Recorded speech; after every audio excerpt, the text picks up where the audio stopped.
The text came late at night. Sweetheart, we need to talk about the trip. We've decided to postpone it until next year.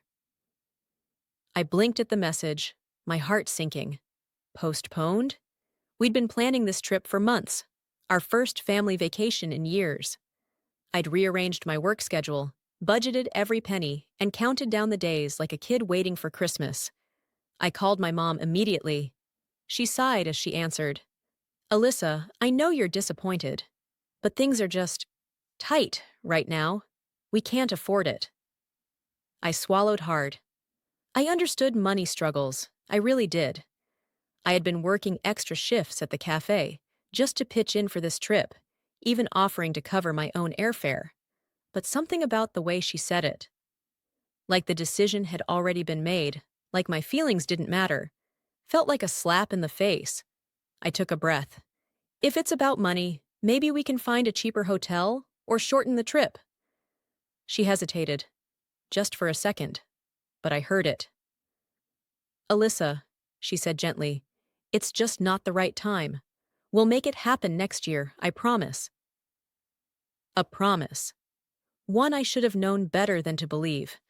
2 days later, I was scrolling through Facebook on my lunch break when my stomach dropped.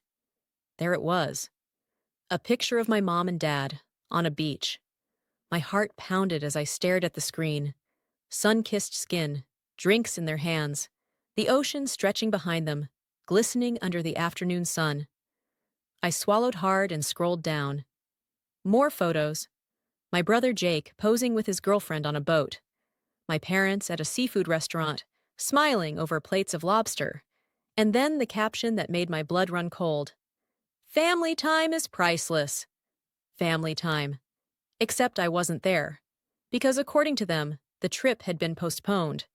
I locked my phone and sat frozen at the cafe counter, my mind racing. I wanted to believe there was an explanation.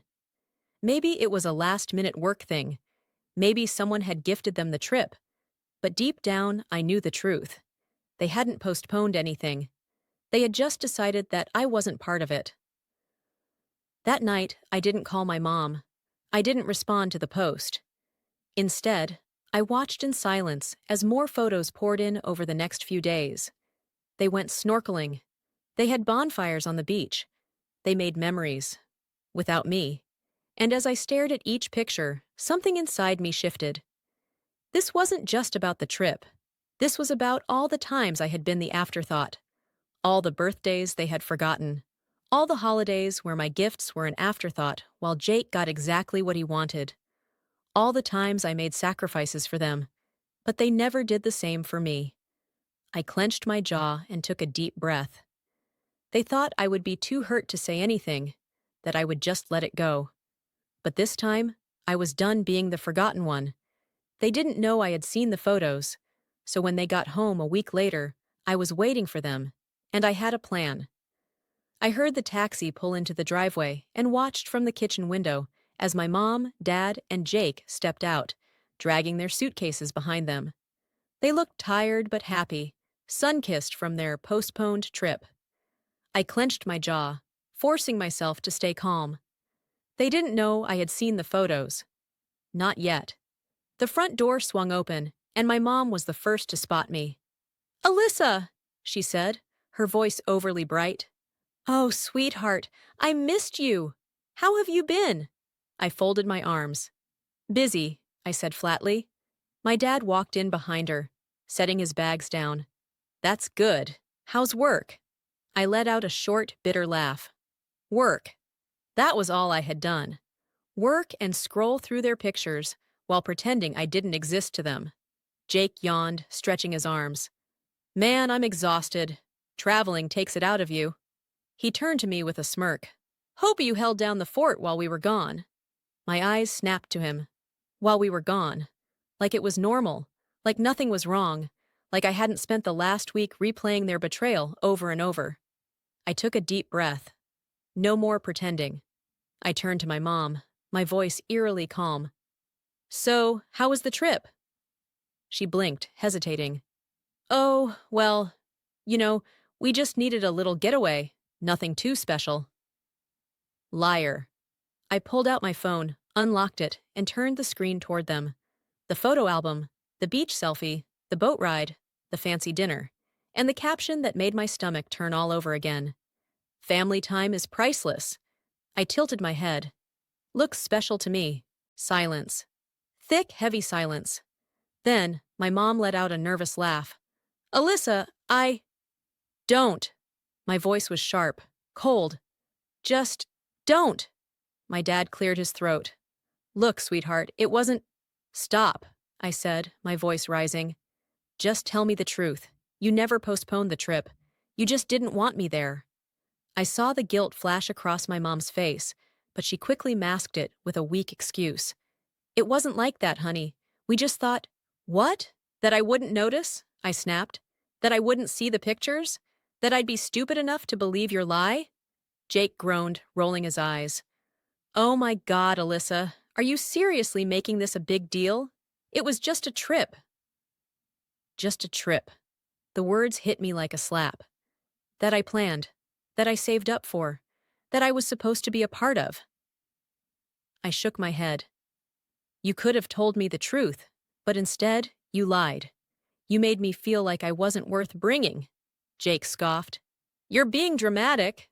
I let out a bitter laugh. No, Jake, I'm finally being honest. My mom stepped forward, reaching for my hand.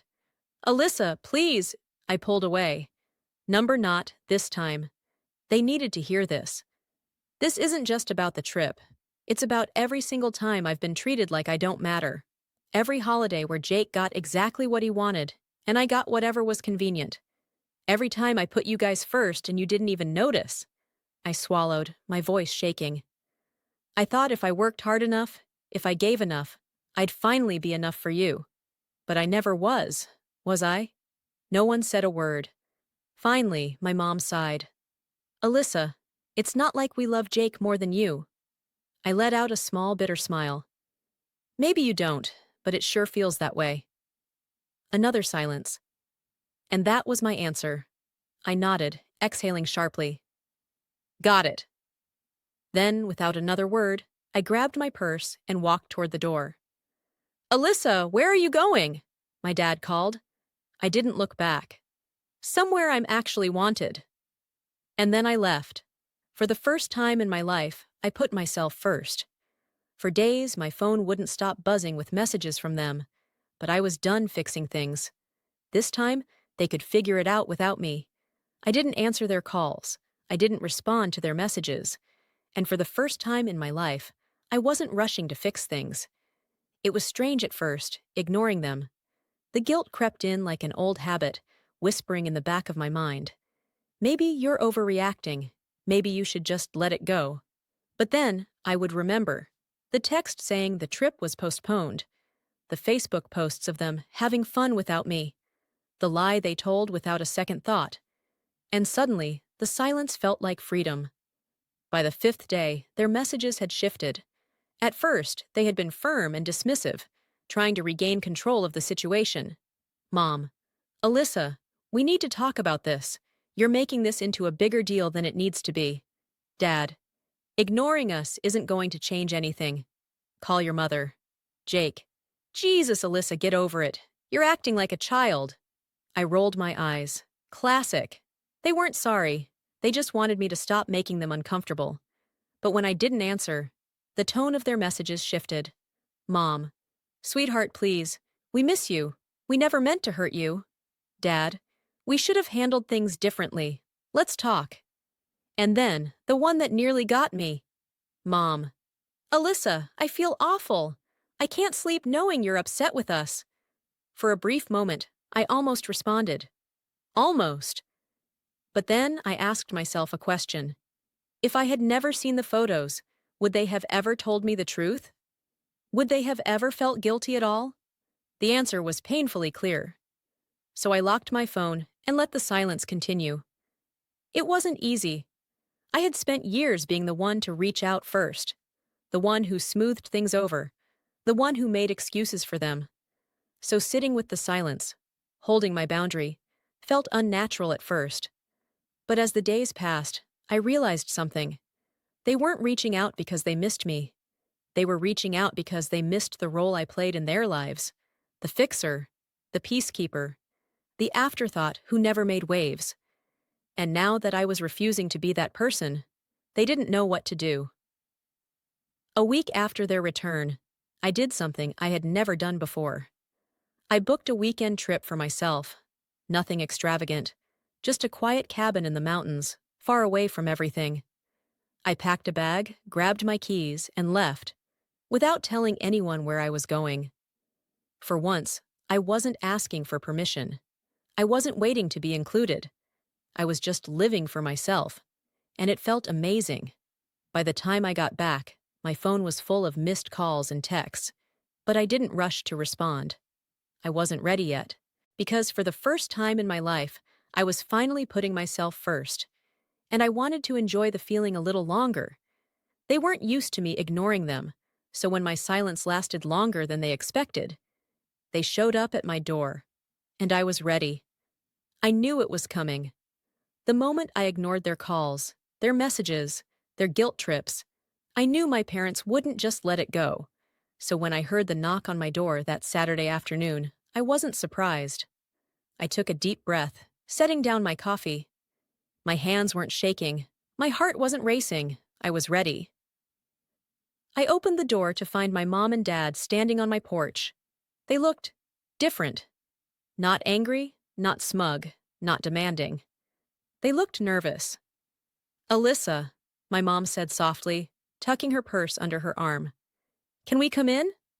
I leaned against the doorframe. "Depends," I said evenly. "Are you here to actually listen, or just to tell me why I'm wrong for being upset?" My dad sighed. "We're here to talk, really talk." I studied their faces. They weren't ordering me to let them in. They weren't dismissing my feelings like they had in their messages. They were asking. That was new. I stepped aside. "Fine," I said. "Come in." I led them into the living room. The air felt thick with things unsaid. My mom sat on the couch, hands folded in her lap. My dad stayed standing, like he wasn't sure if he belonged. I sat across from them, arms crossed, waiting. It was my mom who finally spoke first. "I don't know where to start," she admitted. "The truth is a good place," I said flatly. She flinched. My dad exhaled through his nose. "We messed up." I blinked. I hadn't expected him to say that. My mom looked down at her hands. "Alyssa, when we said the trip was postponed, it was a lie. No excuses, no dancing around it, just the truth." I swallowed, my throat tight. "Why?" She hesitated, then finally said, "We thought it would be easier." Easier. Just like she had texted me. I clenched my jaw. "Easier for who?" Silence. "For you?" I pressed. "For Jake?" I let out a bitter laugh. "Because it sure as hell wasn't easier for me." My dad ran a hand over his face. "We didn't think it would hurt you this much," I scoffed. "You didn't think at all." My mom's voice cracked. "We thought you'd understand." Understand. The same word they had used in their messages. The word that meant nothing. I leaned forward. "Tell me the truth. If I hadn't seen those pictures, would you have ever told me?" Neither of them spoke. That was my answer. I swallowed the lump in my throat and forced my voice to stay steady. "Do you have any idea what that felt like? To see you all having fun without me? To know that I was never even considered?" My mom's eyes shimmered with guilt. "Alyssa, we love you." I shook my head. "You don't treat people you love like that." My dad sighed, rubbing the back of his neck. "We failed you, sweetheart. We should have been honest." I stared at him, then at my mom. "Why are you really here?" I asked. "To apologize? Or to make yourselves feel better?" They hesitated. Then my mom said, "Both." At least that was honest. We sat in silence for a long time. Finally, my mom said, "I don't know how to fix this." I exhaled slowly, feeling the weight of all the years of being second place. And I realized something. I didn't need them to fix it. I just needed them to understand it would never be the same. "I don't know either," I admitted. "But I do know this. I'm not going to be the one to fix it for you." My dad nodded, slow and understanding. My mom wiped at her eyes. What do we do now? I met her gaze. That's up to you. They thought an apology would be enough. But apologies don't erase years of being treated like an afterthought. This time, they had to prove they were willing to change. Apologies were easy. Change? That was the hard part. After my parents left that day, I didn't feel relieved. I didn't feel like anything had really been fixed. They had admitted their mistake. They had apologized. But I had heard apologies before. It was their actions that had always told a different story. And this time, I wasn't interested in words. I wanted proof. For the first time in my life, I didn't go out of my way to reach out first. I didn't text them good morning. I didn't send updates about my life. I didn't check in to see if they needed anything. For the first time, I made them do the work. And at first, nothing happened. Days passed, then a week, then two, and I thought, there it is. That's the proof I needed. If I wasn't the one putting in the effort, there was no effort at all. I should have known. I should have expected it. But somehow, it still hurt. It wasn't until the third week that things started to shift. It was a random Tuesday when my mom called. I let it go to voicemail. Then came a text. Mom. Hey, sweetheart. Just thinking about you. Hope you're doing okay. A part of me wanted to ignore it, to keep the distance. But another part of me, the part that had been waiting for any sign that they actually cared, hesitated. I didn't reply right away. Instead, I waited. The next day, my dad texted too. Dad, miss you, kid. Let's get dinner sometime. I stared at the message, emotions colliding inside me. Not because I was ready to let them back in, but because for the first time, they were trying. I agreed to dinner. Not because everything was forgiven. Not because I was ready to pretend like nothing had happened, but because I needed to see if they were serious. We met at a quiet restaurant. Just the three of us. Jake wasn't there. And that alone told me they had been paying attention. We sat down, and for the first time in years, my parents asked me about me. Not about Jake, not about work, not about whether I could help them with something. Just me. I wasn't sure if it was genuine, or if they were just trying to fix what was broken, but for the first time, they were actually listening. And that was new. Halfway through dinner, my mom cleared her throat. We've been thinking a lot about what you said, she said carefully, about how we've treated you. I took a sip of my water, staying silent. She continued. And we've realized that we've always assumed you didn't need us the way Jake did, that because you were strong and independent, we didn't have to put in as much effort. I met her gaze. And now? She swallowed. And now we know that was wrong. I glanced at my dad. He nodded.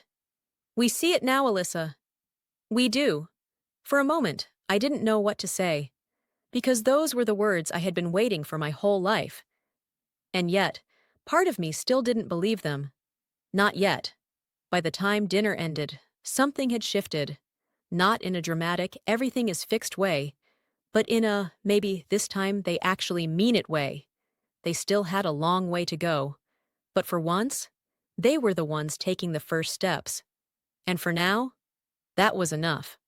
But words were still just words. And if they really wanted to fix things, they were going to have to prove it. Dinner had gone better than I expected. But I wasn't naive. I knew that one meal, one conversation, wasn't enough to undo years of being treated like an afterthought. I wasn't looking for a quick fix. I wasn't looking for another empty apology. If my parents truly wanted to change, they had to prove it. The first real test came a week later. It was my birthday. And if history had taught me anything, it was that birthdays in our family had never been fair. Jake's birthdays were always a big deal. Parties, gifts, dinner reservations at whatever fancy restaurant he wanted. Mine? A card. Maybe a phone call, if they remembered. So I told myself I wouldn't expect anything this year. I told myself I wouldn't care. And yet, when I woke up that morning, there was still a small part of me, the part that still wanted to believe they could change, that hoped. And this time, they didn't forget. At exactly 10 a.m., there was a knock on my door. I frowned, setting down my coffee. I wasn't expecting anyone. When I opened the door, I saw my mom and dad standing there, holding a cake. My breath caught. They had never done this before. "Happy birthday, sweetheart," my mom said, offering me a tentative smile. I blinked at them. "You remembered?" My dad let out a small chuckle. "Of course we did." And for once, I believed them. They didn't just drop off the cake and leave. They actually spent the day with me. We didn't do anything extravagant, just a quiet afternoon at my place, talking, catching up, eating cake that was a little too sweet, but still perfect because it was mine. There were no rushed goodbyes. No feeling like I was just an obligation. For the first time in a long time, it felt like they wanted to be there. And I didn't realize how much I had needed that until it actually happened. A few weeks later, they proved it again. I had a big presentation at work, something I had been nervous about for weeks. I had mentioned it briefly over dinner one night, not thinking much of it. But when the day came, I got a text from my mom. "Mom, thinking of you today. You're going to do great." And then one from my dad. "Dad, let us know how it goes, kiddo. Proud of you no matter what." I stared at my phone for a long moment. They had never done this before. I wasn't used to them remembering the little things. And yet, here they were. Trying. It wasn't perfect. There were still moments where old habits crept back in. Mom still occasionally defaulted to making excuses for Jake. Dad still struggled to express himself in more than a few words. But the difference? They caught themselves. They noticed when they messed up. And they tried to do better. And that mattered. One night, a few months later, my mom called me. Not for anything in particular, just to talk. And at some point in the conversation, she sighed.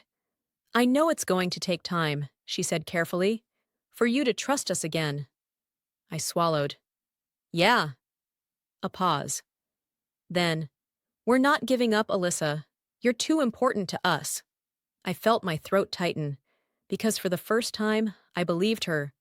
But for the first time in my life, I finally felt like I mattered. Change didn't happen overnight.